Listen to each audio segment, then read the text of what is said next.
अस्सलाम वालेकुम व्यूअर्स। आज क्वालिटी कंट्रोल का जो टॉपिक हमने डिस्कस करना है वो है quality planning.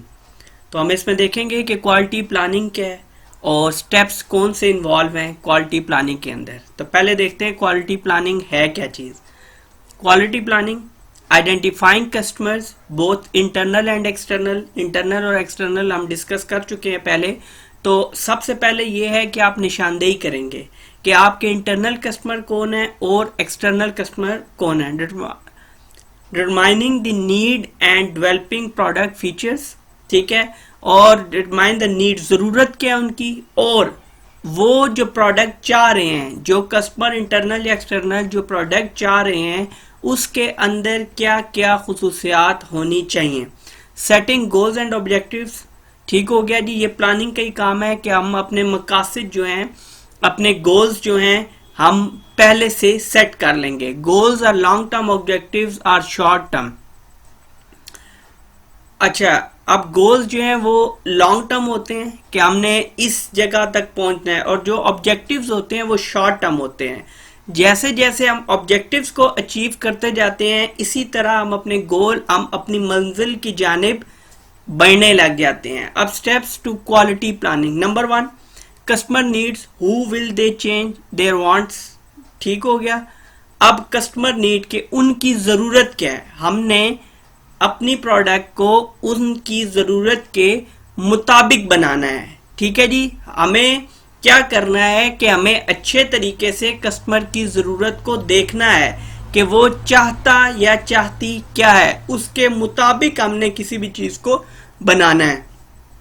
Number 2, customer positioning, retain, reduce और एक्सपेंड कस्टमर बेस। अच्छा जी, अब कस्टमर पोजीशनिंग में आता है रिटेन, रिड्यूस और एक्सपेंड कस्टमर बेस। अब रिड्यूस होता है कम करना, एक्सपेंड बढ़ाना, और रिटेन होता है कि एक खास किस्म का कस्टमर है, आपने उसको अपने साथ जोड़ा हुआ है, आपने उसको अपने साथ रिटेन किया हुआ है। तो ऐसी सूरत में क्या होता है कि ऐसा जो कस्टमर या क्लाइंट होता है वो आपका परमानेंट होता है। Predict the future, predict the future में ऐसा होता है कि आप वक्त से पहले अपने जो परसेप्शन है, जो आपकी परसेप्शन है कॉमन नॉलेज के ऊपर, इंडस्ट्रियल नॉलेज और एक्सपर्ट नॉलेज के बिहाफ पे, आपकी परसेप्शन क्या प्रिडिक्ट करती है कि इन फ्यूचर क्या होने जा रहा है, आपके ट्रेंड्स क्या होंगे, नीड्स क्या होंगी, लोगों की डिमांड क्या होगी। तो उसको सामने रखते हुए पहले से मंसूबाबंदी कर ली जाती है और वही चीज, वही प्रोडक्ट या सर्विस लॉन्च की जाती है, या उसके फीचर्स वही रखे जाते हैं जो आने वाले वक्त में काम आ सकें। अच्छा जी, gap analysis, identify gap between current state and future actions. इसमें होता ये है कि गोल्स आपने पहले से मार्क कर लिए कि ये हमारी मंजिल है, हमारा गोल है।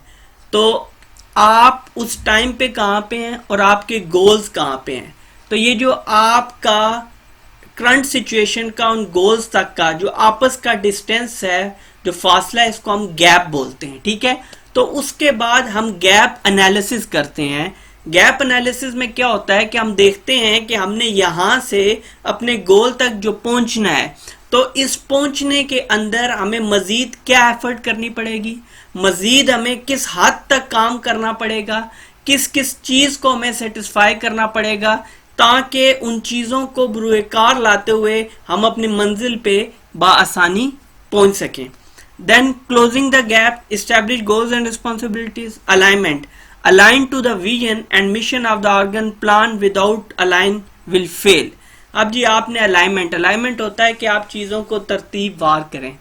अगर आप चीज़ों को तरतीब के हिसाब से नहीं करेंगे, उनको बराबर लेके नहीं चलेंगे, तो होगा क्या, आप ऑटोमेटिकली फेलियर की तरफ चले जाएंगे। जितनी भी चीज़ें आपके पास हैं, जितनी भी एफर्ट्स आपके पास हैं, जितनी भी एफर्ट की आप इनपुट कर रहे हैं, बावजूद इसके आपकी तमाम एफर्ट्स लैक ऑफ अलाइनमेंट की वजह से फेलियर की तरफ जाएंगी। Then we have implementation, resource allocation. Implementation में क्या है, जब हमने अमल दरामद करना है, resource allocation, design changes, overcome resistance, monitoring etcetera.